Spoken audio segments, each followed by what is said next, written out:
ನಮಸ್ತೆ ಎಲ್ಲರಿಗೂ ವಿಶಾಲು ರೆಸಿಪಿಗೆ ಸ್ವಾಗತ. ನಾನು ಇವತ್ತು ವೆಜಿಟೇಬಲ್ ಮ್ಯಾಗಿ ಮಸಾಲ ರೈಸನ್ನು ಮಾಡ್ತಾ ಇದ್ದೀನಿ. ಈ ಮ್ಯಾಗಿ ಮಸಾಲ ನೀವು ಒಂದ್ಸಲ ಟ್ರೈ ಮಾಡಿದ್ರೆ ಇದ್ರ ಮುಂದೆ ಯಾವುದು ಬಿರಿಯಾನಿ ಬೇಡ, ಅಷ್ಟು ಚೆನ್ನಾಗಾಗುತ್ತೆ. ಇನ್ಸ್ಟೆಂಟಾಗಿ ಮಾಡ್ಕೋಬೋದು, ತುಂಬಾ ಚೆನ್ನಾಗಿರುತ್ತೆ. ಟೇಸ್ಟ್ ಮಾತ್ರ ನೀವು ಒಂದ್ಸಲ ಟ್ರೈ ಮಾಡಿದ್ರೆ ಪದೇ ಪದೇ ಇದೇ ರೀತಿ ನೀವು ಮಾಡ್ತೀರಾ, ತುಂಬಾ ಚೆನ್ನಾಗಿರುತ್ತೆ ರೈಸ್ ಮಾತ್ರ. ಬನ್ನಿ ಯಾವ ರೀತಿ ಮಾಡೋದಂತ ನೋಡೋಣ. ಮೊದಲಾಗಿ ನೋಡಿ, ನಾನು ಇದಕ್ಕೋಸ್ಕರ ಕಾಲಿಫ್ಲವರು ಮತ್ತು ಕ್ಯಾರೆಟನ್ನು ತೊಗೊಂಡಿದ್ದೀನಿ. ಇಷ್ಟು ನಾನು 2 ಕ್ಯಾರೆಟನ್ನು ಚಿಕ್ಕದಾಗಿ ಕಟ್ ಮಾಡಿ ತೊಗೊಂಡಿದ್ದೀನಿ. ಒಂದು ಈರುಳ್ಳಿ, ಬೀನ್ಸು ಮತ್ತು ವಟಾಣಿ ಕಾಳನ್ನ ತೊಗೊಂಡಿದ್ದೀನಿ. ನಾನು ನೆನೆಸಿರುವಂಥ ವಟಾಣಿ ಕಾಳು ತೊಗೊಂಡಿರೋದು. ನೀವು ಬೇಕಂದರೆ ಹಸಿದಾಗಿರುವಂಥ ವಟಾಣಿ ಕಾಳನ್ನು ತೊಗೋಬೋದು, ಅದರಲ್ಲೂ ಸಹ ಅಷ್ಟೇ ತುಂಬಾ ಚೆನ್ನಾಗಾಗುತ್ತೆ. ನಾನು ಇರಲಿಲ್ಲ ಅಂತ ಹೇಳಿ ನೆನೆಸಿ ತೊಗೊಂಡಿದ್ದೀನಿ. ಇದರ ಜೊತೆಗೆ ನಾವು ಬೇಕಂದರೆ ಪನ್ನೀರನ್ನು ಯೂಸ್ ಮಾಡ್ಕೋಬೋದು, ಇದ್ದರೆ ನೀವು ಆ್ಯಡ್ ಮಾಡ್ಕೊಳ್ಳಿ. ಇವಾಗ ನೋಡಿ, ನಾನು ಪ್ರತಿಯೊಂದನ್ನು ಇದನ್ನು ಸಪ್ರೇಟಾಗಿ ಫ್ರೈ ಮಾಡ್ಕೊತಾ ಇದ್ದೀನಿ. ಸ್ವಲ್ಪ 2 ನಿಮಿಷ ಮಾತ್ರ, ತುಂಬ ಫ್ರೈ ಮಾಡ್ಕೋಬಾರ್ದು. 1 ನಿಮಿಷ ಅಥವಾ 2 ನಿಮಿಷ ಅಷ್ಟೇ ಫ್ರೈ ಮಾಡ್ಕೊಳ್ಳಿ, ತುಂಬ ಡೀಪಾಗಿ ಫ್ರೈ ಮಾಡ್ಕೋಬಾರ್ದು. ಈಗ ನೋಡಿ, ಇಷ್ಟು ಫ್ರೈ ಆಗಿದೆ, ತೆಗಿತಿದೆ ನೋಡಿ. ಈ ರೀತಿ ಮಾಡಿ ಪ್ರತಿಯೊಂದನ್ನು ಸಪ್ರೇಟಾಗಿ ಫ್ರೈ ಮಾಡಿ ತೊಗೊಳ್ಳಿ, ತುಂಬಾ ಚೆನ್ನಾಗಾಗುತ್ತೆ. ನೀವು ಒಂದ್ಸಲ ಟ್ರೈ ಮಾಡಿರೋ ಪದೇ ಪದೇ ಮಾಡ್ತೀರಾ, ಅಷ್ಟು ಚೆನ್ನಾಗಾಗುತ್ತೆ ಈ ರೈಸ್ ಮಾತ್ರ. ಇನ್ಸ್ಟಂಟಾಗಿ ಮಾಡುವಂತಹ ವೆಜಿಟೇಬಲ್ ಮ್ಯಾಗಿ ಮಸಾಲ ರೈಸು ತುಂಬಾ ಚೆನ್ನಾಗಿರುತ್ತೆ.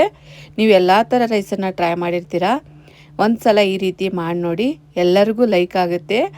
ಈ ರೀತಿ ನೋಡಿ ಪ್ರತಿಯೊಂದನ್ನು ನಾನು ಸಪ್ರೇಟಾಗಿ ಫ್ರೈ ಮಾಡ್ಕೊತಾ ಇದ್ದೀನಿ. ನೀವು ಬೇಕಂದರೆ ಪನ್ನೀರನ್ನು ಆ್ಯಡ್ ಮಾಡ್ಕೊಳ್ಳಿ, ಪನ್ನೀರ್ನೂ ಸಹ ಅಷ್ಟೇ ಇದೇ ರೀತಿ ಸ್ವಲ್ಪ ಫ್ರೈ ಮಾಡಿಕೊಂಡು ತೊಗೊಳ್ಳಿ. ಬೇಡ ಅಂದರೆ ನೀವು ಹಾಗೆ ಒಗ್ಗರಣೆಯಲ್ಲೇ ಸ್ವಲ್ಪ ಮಿಕ್ಸ್ ಮಾಡಿಕೊಂಡು ಹಾಕ್ಕೋಬೋದು. ಅಂದರೆ ನೀವು ಫ್ರೈ ಬೇಡ ಅಂದರೆ ಹಾಗೇನೂ ಹಾಕ್ಕೋಬೋದು ಒಗ್ಗರಣೆಯಲ್ಲಿ. ಪನ್ನೀರ್ ಮಾತ್ರ, ವೆಜಿಟೇಬಲ್ ಮಾತ್ರ ಈ ರೀತಿ ಎಲ್ಲದನ್ನು ಫ್ರೈ ಮಾಡಿ ತೊಗೋಬೇಕು, ಆಗ ಮಾತ್ರ ತುಂಬಾ ಚೆನ್ನಾಗುತ್ತೆ. ಇವಾಗ ನೋಡಿ, ವಟಾಣಿ ಕಾಳು ಹಸಿದಿದ್ದರೆ ಹಾಗೆ ಆ್ಯಡ್ ಮಾಡ್ಕೋಬೋದು. ನಾನು ಹಸಿ ತೊಗೊಂಡಿಲ್ಲ, ಹಾಗಾಗಿ ಸ್ವಲ್ಪ ಫ್ರೈ ಮಾಡಿ ತೊಗೋತಾ ಇದ್ದೀನಿ. ಈ ರೀತಿ ಫ್ರೈ ಮಾಡಿ ತೊಗೊಂಡ್ರೆ ವಟಾಣಿ ಕಾಳು ಅಲ್ಲಲ್ಲೇ ಸಿಗುತ್ತೆ, ತುಂಬಾ ಚೆನ್ನಾಗಾಗುತ್ತೆ. ಇವಾಗ ಫ್ರೈ ಮಾಡಿರುವಂಥ ಅದೇ ಎಣ್ಣೆನ ನಾನು ಸ್ವಲ್ಪ ತೊಗೊತಾ ಇದ್ದೀನಿ ನೋಡಿ, ಬೇರೆ ಒಂದು ಕಡೆಗೆ ಹಾಕಿ. ಇವಾಗ ಒಂದು ಈರುಳ್ಳಿ, ಟೊಮೆಟೊ ನಾನು 2 ಟೊಮೆಟೊ ತೊಗೊಂಡಿರೋದು. ಇದನ್ನು ಚೆನ್ನಾಗಿ ಫ್ರೈ ಮಾಡಿ ತೊಗೊಳ್ಳಿ, ಸ್ವಲ್ಪ ಮೆತ್ತಗಾಗುತ್ತೆ ನೋಡಿ, ಕಲರ್ ಚೇಂಜ್ ಆಗುತ್ತೆ, ಅಲ್ಲಿವರೆಗೂ ಚೆನ್ನಾಗಿ ಫ್ರೈ ಮಾಡಿ ತೊಗೊಳ್ಳಿ. ಇವಾಗ ನೋಡಿ, ಒಂದು 3 ಹಸಿಮೆಣ್ಸಿಕಾಯಿನ ಕಟ್ ಮಾಡಿ ಹಾಕ್ತಾಯಿದ್ದೀನಿ. ಇವಾಗ ನಾವು ಮ್ಯಾಗಿ ಮಸಾಲನ ನಾವು ಯೂಸ್ ಮಾಡ್ತಾ ಇರೋದು, ಅದರಲ್ಲಿ ಸ್ವಲ್ಪ ಖಾರ ಇರುತ್ತೆ ಮತ್ತು ಉಪ್ಪು ಇರುತ್ತೆ, ಹಾಗಾಗಿ ಜಾಸ್ತಿನೇ ಇದಕ್ಕೆ ಉಪ್ಪು ಸೇರಿಸ್ತಾ ಇಲ್ಲ. ಮತ್ತು ಖಾರ ನಮಗೆ ಬೇಕು ಅಂದರೆ 2 ರಿಂದ 3 ಹಸಿಮೆಣ್ಸಿಕಾಯಿನ ಆ್ಯಡ್ ಮಾಡ್ಕೋಬೋದು.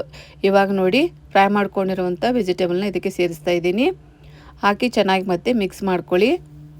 ಪನ್ನೀರನ್ನು ಸ್ವಲ್ಪ ನೀವು ಈರುಳ್ಳಿ ಟೊಮೆಟೊ ಹಾಕಿದಾಗ ಸ್ವಲ್ಪ ಫ್ರೈ ಮಾಡಿಕೊಂಡು ತೊಗೋಬೋದು. ಎಣ್ಣೆಯಲ್ಲಿ ಫ್ರೈ ಮಾಡಿದರೆ ಅಷ್ಟೊಂದು ಚೆನ್ನಾಗಾಗಲ್ಲ, ಅದಕ್ಕೋಸ್ಕರ ಇವಾಗ ನೀವು ಒಗ್ಗರಣೆಗೆ ಸೇರಿಸ್ಕೋಬೋದು, ತುಂಬ ಚೆನ್ನಾಗುತ್ತೆ. ಇವಾಗ ನೋಡಿ, ಚೆನ್ನಾಗದು ಫ್ರೈ ಆದ ನಂತರ ನಾನು 2 ಮ್ಯಾಗಿ ಮಸಾಲ ಪ್ಯಾಕೆಟನ್ನು ತೊಗೊಂಡಿದ್ದೀನಿ. ಇವಾಗ ನೋಡಿ, ಪೌಡ್ರನ್ನ ಸೇರಿಸ್ತಾ ಇದ್ದೀನಿ. 2 ಕಟ್ ಮಾಡಿ ನೋಡಿ, ಈ ರೀತಿ ಇರುತ್ತೆ ಮ್ಯಾಗಿ ಮಸಾಲ ಪ್ಯಾಕೆಟು, ತೊಗೊಂಡು ಮಾಡ್ಕೊಳ್ಳಿ, ತುಂಬಾ ಚೆನ್ನಾಗಾಗುತ್ತೆ. ಇದನ್ನು ಚೆನ್ನಾಗಿ ಮಿಕ್ಸ್ ಮಾಡ್ಕೊತಿದ್ದೀನಿ ನೋಡಿ. ಇದಕ್ಕೆ ಜಾಸ್ತಿ ಉಪ್ಪು ಸೇರಿಸೋ ಅವಶ್ಯಕತೆ ಇರಲ್ಲ, ಇದರಲ್ಲಿ ಉಪ್ಪು ಎಲ್ಲ ಇರುತ್ತೆ ಮ್ಯಾಗಿ ಮಸಾಲದಲ್ಲಿ. ಹಾಗಾಗಿ ನೀವು ಬೇಕಂದರೆ ಅವಶ್ಯಕತೆ ಅನಿಸಿದರೆ ಮಾತ್ರ ಸ್ವಲ್ಪ ಉಪ್ಪನ್ನು ಆ್ಯಡ್ ಮಾಡ್ಕೋಬೋದು. ನಾನು ನೋಡಿ ಸ್ವಲ್ಪನ ಹಾಕ್ತಾಯಿದ್ದೀನಿ, ತುಂಬ ಹಾಕಬಾರ್ದು. ಕರೆಕ್ಟಾಗಿ ಇದನ್ನು ಮಿಕ್ಸ್ ಮಾಡ್ಕೊತಿದ್ದೀನಿ ನೋಡಿ. ಇವಾಗ ನೋಡಿ, ನಾನು ರೈಸನ್ನು ತೊಗೊಂಡಿದ್ದೀನಿ, 1 ಬೌಲ್ ಆಗೋಷ್ಟು. ಉದುರಾಗಿ ಮಾಡ್ಕೊಳ್ಳಿ ರೈಸು, ಆದಷ್ಟು ತುಂಬ ಚೆನ್ನಾಗಾಗುತ್ತೆ. ಇವಾಗ ಹಾಕಿ ಚೆನ್ನಾಗಿ ಮಿಕ್ಸ್ ಮಾಡ್ಕೊತಾ ಇದ್ದೀನಿ. ನೀವು ಪನ್ನೀರ್ ಇಷ್ಟ ಅಂದರೆ ಮಾತ್ರ ಹಾಕ್ಕೋಬೋದು, ಇಲ್ಲ ಅಂದರೆ ಇದೇ ರೀತಿ ವೆಜಿಟೇಬಲಲ್ಲಿ ಮಾಡ್ಕೊಳ್ಳಿ, ತುಂಬಾ ಚೆನ್ನಾಗಾಗುತ್ತೆ. ಇನ್ಸ್ಟೆಂಟಾಗಿ ನೀವು ಎಲ್ಲ ಥರ ರೈಸು ತಿಂದು ಬೇಜಾರಾದಾಗ ಈ ರೀತಿ ಮಾಡ್ಕೊಳ್ಳಿ, ಡಿಫ್ರೆಂಟಾಗಿರುತ್ತೆ ರೈಸ್ ಮಾತ್ರ. ಈ ರೈಸ್ ನೀವು ಮಾಡಿಕೊಂಡ್ರೆ ನೀವು ಬಿರಿಯಾನಿ ನೆನಪೇ ಆಗಲ್ಲ, ಅಷ್ಟು ಚೆನ್ನಾಗಾಗುತ್ತೆ. ಟೇಸ್ಟು ಸಹ ಅಷ್ಟೇ ತುಂಬಾ ಚೆನ್ನಾಗುತ್ತೆ, ಎಲ್ಲರಿಗೂ ಲೈಕ್ ಆಗುತ್ತೆ. ವಿಡಿಯೋ ಇಷ್ಟ ಆಯಿತು ಅಂದರೆ ಲೈಕ್ ಮಾಡಿ, ಶೇರ್ ಮಾಡಿ, ಸಬ್ಸ್ಕ್ರೈಬ್ ಮಾಡೋದನ್ನು ಮರಿಬೇಡಿ. ನಿಮ್ಮ ಫ್ಯಾಮಿಲಿ ಫ್ರೆಂಡ್ಸ್ಗೆ ಶೇರ್ ಮಾಡಿ, ತುಂಬಾ ಚೆನ್ನಾಗುತ್ತೆ. ನೀವು ಒಂದು ಸಲ ಇದೇ ರೀತಿ ಟ್ರೈ ಮಾಡಿ, ಹೇಗಾಗಿತ್ತು ಅಂತಂದೇಳಿ ಕಮೆಂಟಲ್ಲಿ ಹೇಳಿ, ತುಂಬಾ ಚೆನ್ನಾಗುತ್ತೆ. ಒಂದು ಸಲ ನೀವು ಮಾಡಿ ನೋಡಿದರೆ ಪದೇ ಪದೇ ಮಾಡ್ತೀರಾ, ಅಷ್ಟು ಚೆನ್ನಾಗಾಗುತ್ತೆ. ಇವಾಗ ನೋಡಿ, ನಾನು ಸರ್ವ್ ಮಾಡಿದ್ದೀನಿ, ಟೇಸ್ಟ್ ಮಾತ್ರ ಅದ್ಭುತವಾಗಿರುತ್ತೆ. ಒಂದು ಸಲ ಟ್ರೈ ಮಾಡಿ ನೋಡಿ.